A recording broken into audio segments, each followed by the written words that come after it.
I'm sorry, Dave. I'm afraid I can't do that. Anyway, due to some unforeseen events, I am left with less than my usual time to make the Thursday video, and I didn't want to rush anything with making a video on a brand new topic, so I've decided to make this more informal video talking about the Risk game I have referenced in several of my other videos, and what insights into personality can be gleaned from that. First, however, I would like to address a certain topic of interest, being my voice, which according to Attend747 sounds like HAL 9000, and according to others sounds like I'm falling asleep. There are several reasons for that. A, I just prefer to talk like this. B, if I talk too loud or modulate my voice too much, then it messes up recording. And C, I read from a script like I'm doing right now, because when I don't use a script, then the length of my already long videos is doubled from the number of ums, likes, tangents, and awkward pauses. And D, I tried not using a direct script for this particular video just to see what would happen, and because I was running out of time to write one, and after botching the first 2 minutes 33 times in a row, I finally gave up, and I did count. Now, this Risk game was not an ordinary Risk game. Moving right along with the actual topic, as some of you well know, it was what we liked to call, quote, Ultra Risk, a game designed by an Intj friend of mine. To give you a perspective of what I'm talking about here, the game was played on a 5x4 hand-drawn world map spread over my friend's dinner table. There was a Monopoly board to the side, which functioned as our economy, and a makeshift customizable battlefield board on the other side, so that instead of just rolling dice every single battle, there was a miniature game of Warhammer 40k, for all intents and purposes. That's not what it actually was, but anyway, we could purchase Army and Navy units of various kinds with the money mostly generated from the economy, and there were a lot more complex rules about the politics and whatnot, but for now, it's not really important to know. The only other thing you might need to know is that in order to generate units, you also had to buy factories and other political involved things. But I'm not going to get into that here. But the point is, it's a complex game. And it was fun. But that in itself is the first bit of insight I would like to talk about, because I think the manner of the game was partly a manifestation of the INTJ personality in my friend. I was actually present during the game's inception and development over the course of a few years, on and off. It was like a little hobby project that he worked on. And I can tell you it was an attempt to present an introverted intuitive singularity into reality through extroverted thinking. So this represented the two main functions of his INTJ personality. The game was made of many different ideas and internal possibilities that my friend had thought about and thought would be very cool and compelling if he could just figure out how to put them all into a game, which he did accomplish through extroverted thinking. The idea of using Monopoly as the Risk game's economy was an idea that I put into his head a long time ago and which he capitalized on. Other ideas, such as political points and purchasing units, and the manner in which battles were carried out, the idea about the factories, etc., these were all disparate ideas he had encountered over time and then put into this one game, this one singularity. The main problem that I had with the game, which was a perfect example of my introverted thinking or my FETI axis versus his extroverted thinking and TEFI axis, was that I felt aspects of the game were still too rough, sketchy, unfinished, disorganized, scattered. What I mean by that is I felt things were not condensed enough or simplified enough. Even though it was already a singularity, it wasn't a holistic system, which is part of my INFJ personality. It didn't represent a sort of perfect logical idea, but it was a working system. It existed in logical reality. So to me it looked, quote, wrong, but that's not how he saw it. That's how he wanted it to be. I would also like to take a moment and address a concern some people have expressed about the way I represent extroverted thinking in my videos. In the past, I've associated extroverted thinking a great deal with domination, with will to power, subjugation, etc., I still hold by those associations, but I didn't mean to imply that extroverted thinking is literally sadistic and power-hungry and bogus like that, but simply that its focus is on control and efficiency, but by no means of people necessarily. The main reason I put this into the video is because Malachi H. wrote a very good comment on the discussion board of my channel. I'm actually going to quote him here because he said it better than I did. He said, "The TE function is about trying to find the straightest path from A to B, and not about trying to gain power and domination over others. Lust for power and domination are actually a result of feeling functions. TE would be a tool to achieve that power and domination.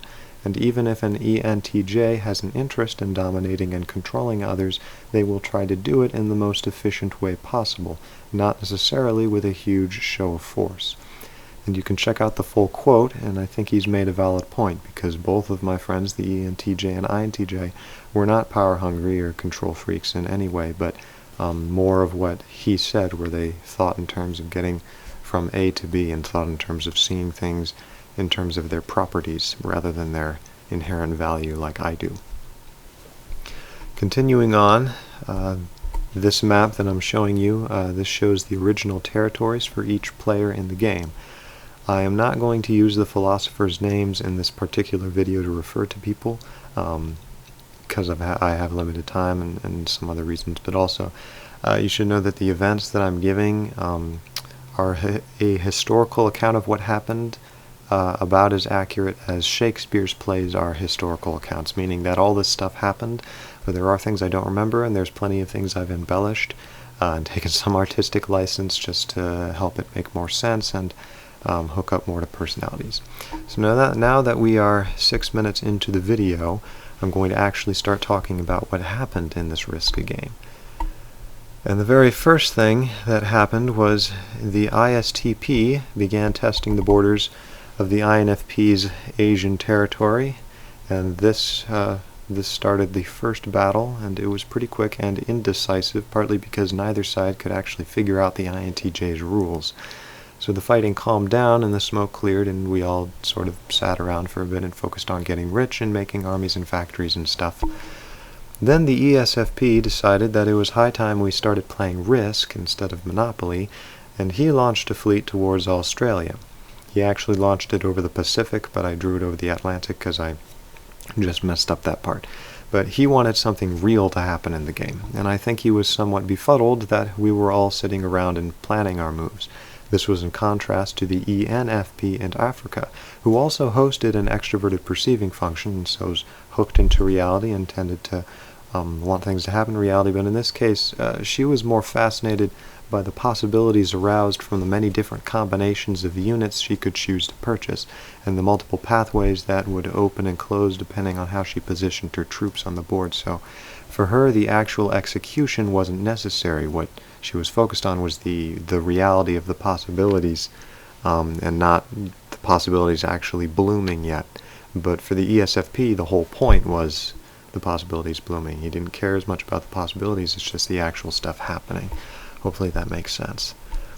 But in any case, the ENFJ was, who the ESFP was attacking, was perfectly happy for this opportunity to play the game without having to attack one of his own friends and disrupt the atmosphere of things and make anybody angry. But the ESFP was doing it for him. The ESFP was attacking him, so he went to meet him in the naval field of battle, and there was a great and bloody and very long battle that took place from that, with neither side still entirely grasping the rules of fighting. But the ESFP did end up decimating the ENFJ's entire fleet. It was sort of indecisive for about 5 minutes, and then the rest was just like a slaughter fest.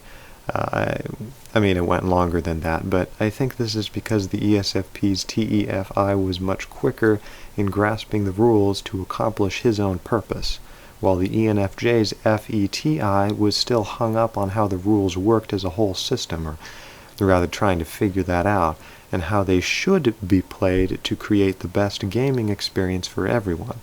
In other words, the FETI axis wanted to understand this new, quote, language and speak it properly, while the TEFI axis wanted to grasp this new tool, quote, in order to carry out his own purposes. FETI was trying to harmonize with a separate rhythm, while TEFI had its own rhythm, and any other rhythms were simply obstacles for it to carry out its own rhythm. And on a side note, I should note that a great example of this is my INTJ friend, because he's an excellent piano player. Very good. and he taught himself to play by listening to music and replicating it on the keyboard in his own way. I believe that's called the Suzuki method. He hardly ever reads sheet music, and he always thinks about how to innovate on a theme that he's playing. Another interesting point is that he has a fair amount of difficulty keeping a set rhythm, in other words, harmonizing with a set rhythm or beat, partly because he wants to do his own thing, but also partly because it would seem that he can't even seem to pick out the rhythm or pay attention to it.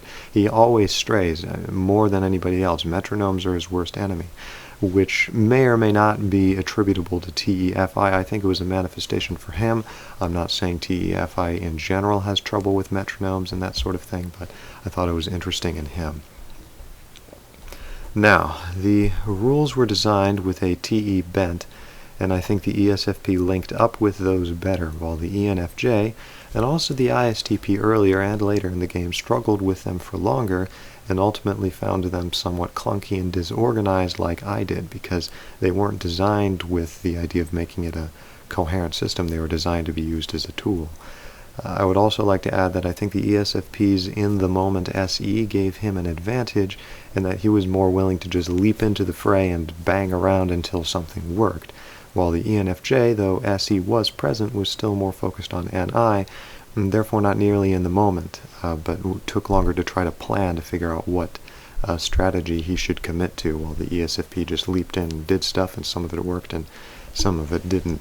But that's how he decimated his fleet. And once the Navy was gone, the Esfp's assault turned into a full-scale invasion of the Australian soil.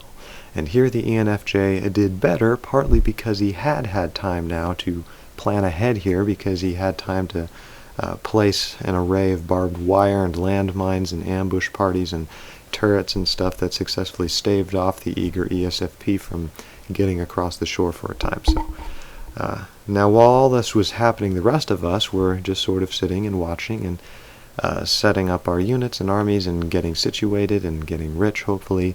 The Intj, as I've mentioned before, looked very non-threatening with very few visible units on the board, but we all knew not to attack him because he would have something up his sleeve. Sure enough, he did, but we'll get to that later.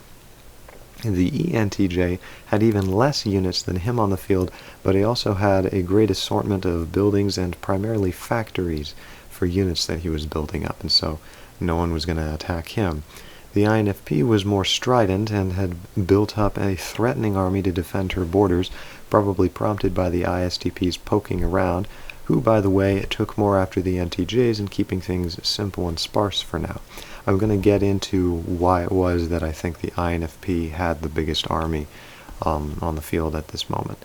As for the ENFP, in Africa, as I've tried to represent, she had a very colorful assortment of units and formations, in some sense like a Swiss army knife built for any possible emergency, because upon observation, and my INTJ friend noted this, one would notice her biggest trouble seemed to be that she would ponder so many possible things she could do, but because of all the options, she would have some trouble setting up on any particular one or committing to any particular one without some kind of reservation that what if that goes wrong.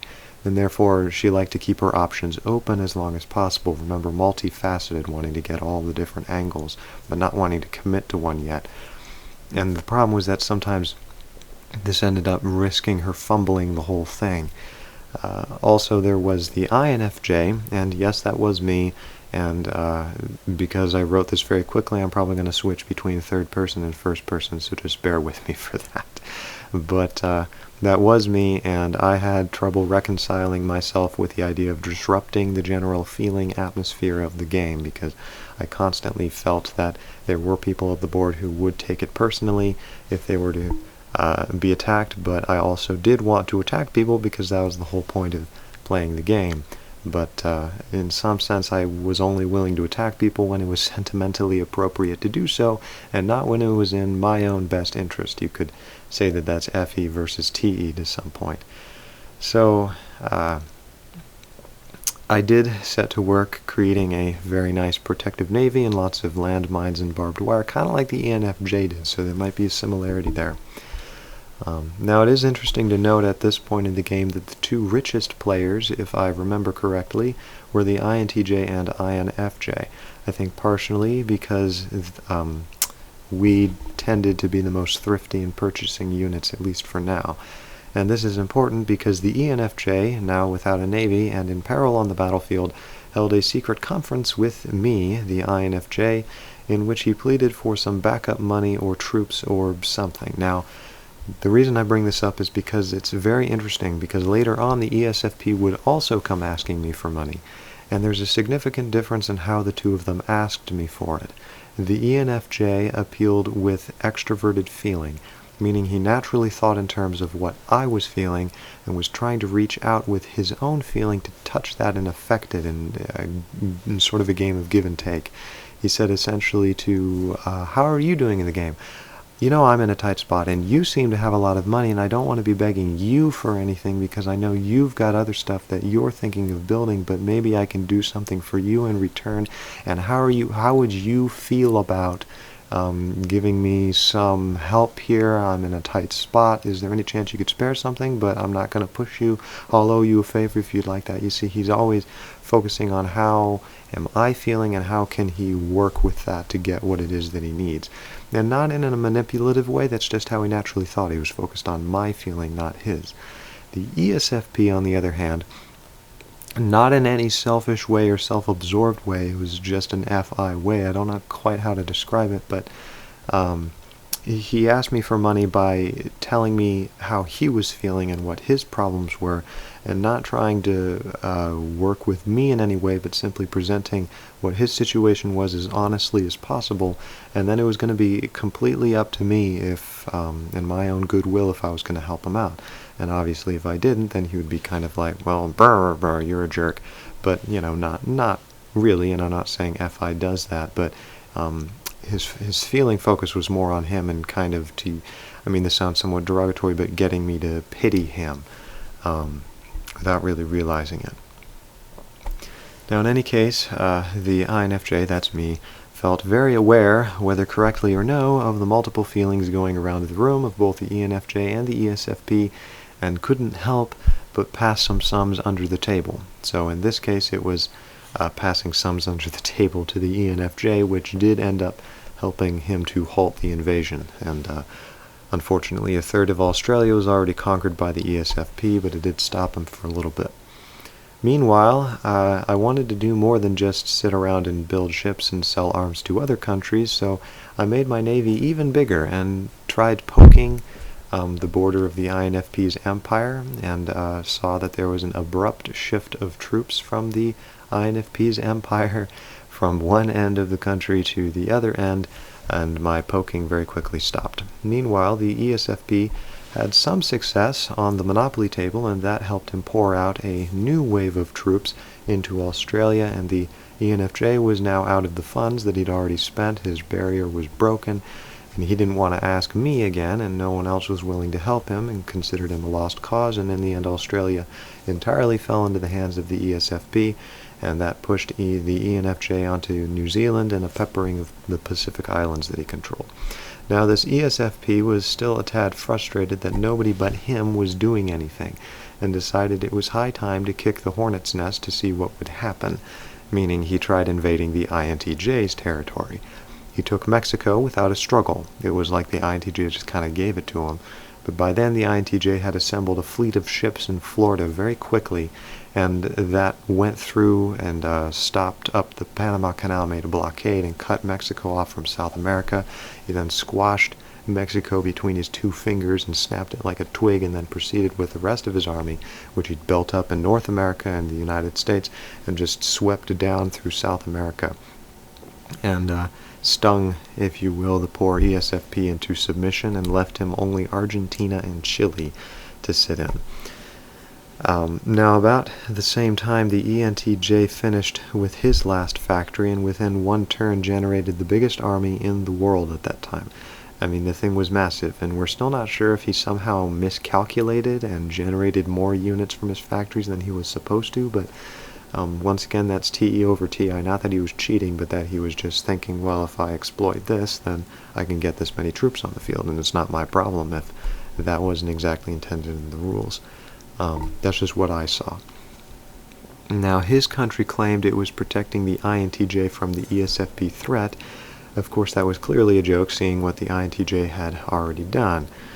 However, the Intj still offered him the use of the Panama Canal to block the Esfp's possible retreat across the Pacific over to Australia, and the Entj went through the Panama Canal, loomed on the coasts of Argentina and Chile, and prepared to bomb him to smithereens, and this obviously prompted the Esfp's retreat. But instead of returning to Australia, the South Americans invaded South Africa, the ENFP's territory. This understandably turned into a violent scuffle over there. We wondered why the Esfp didn't just regroup in Australia, but it turns out that the Entj had been secretly strategizing here.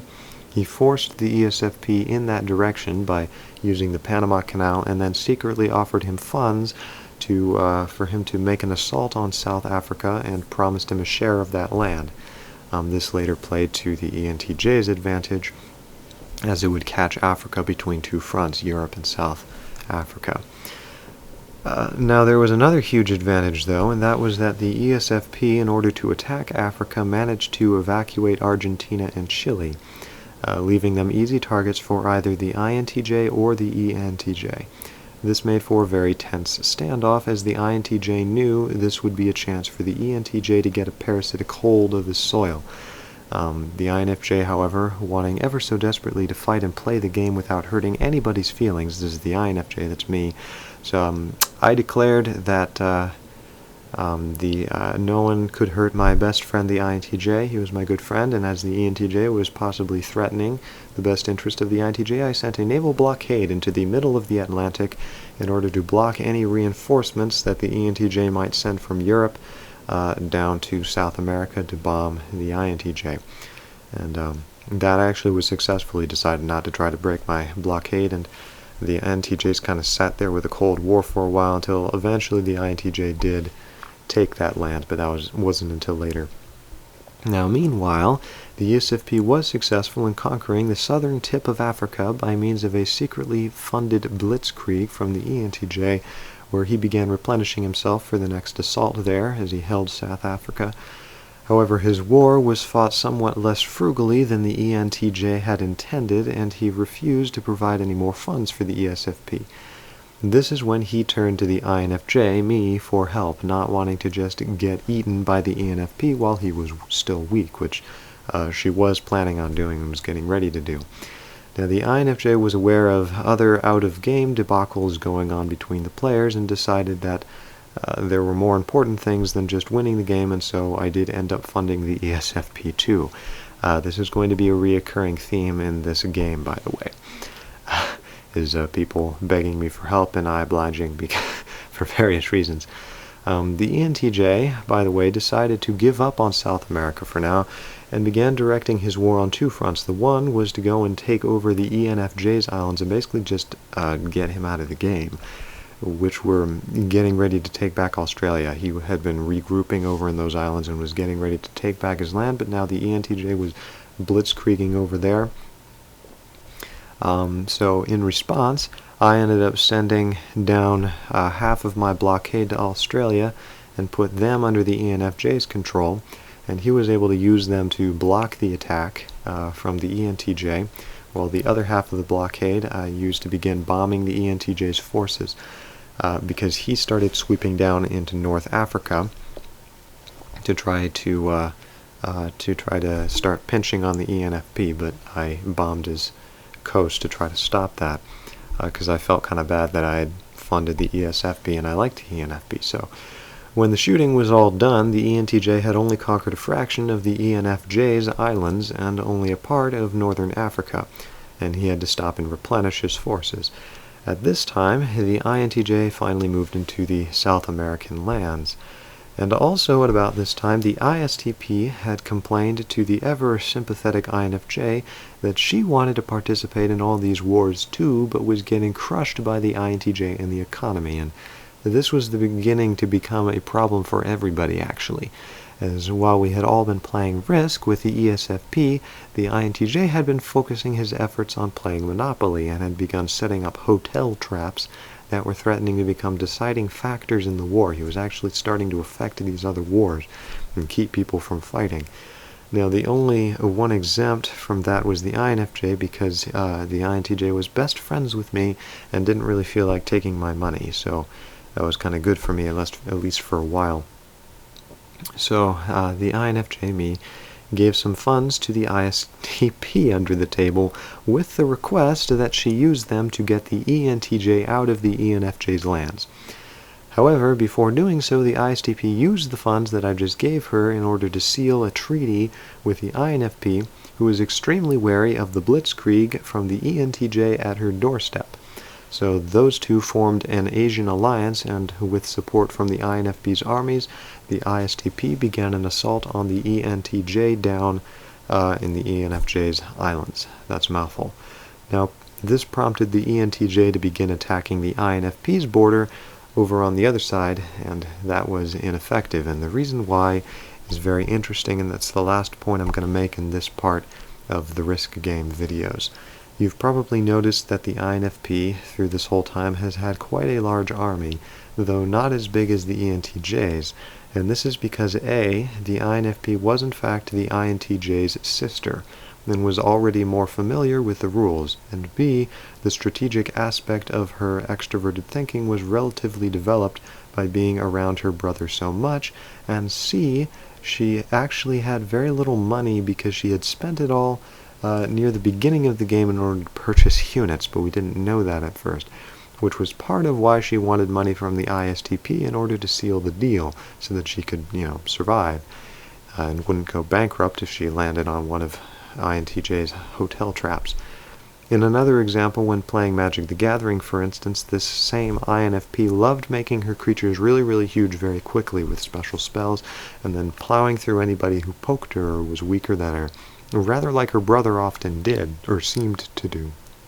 However, if you could stave her off long enough in these games, then the power would eventually run out, or actually rather quickly run out, and she would eventually be left open to you. So you just had to survive long enough.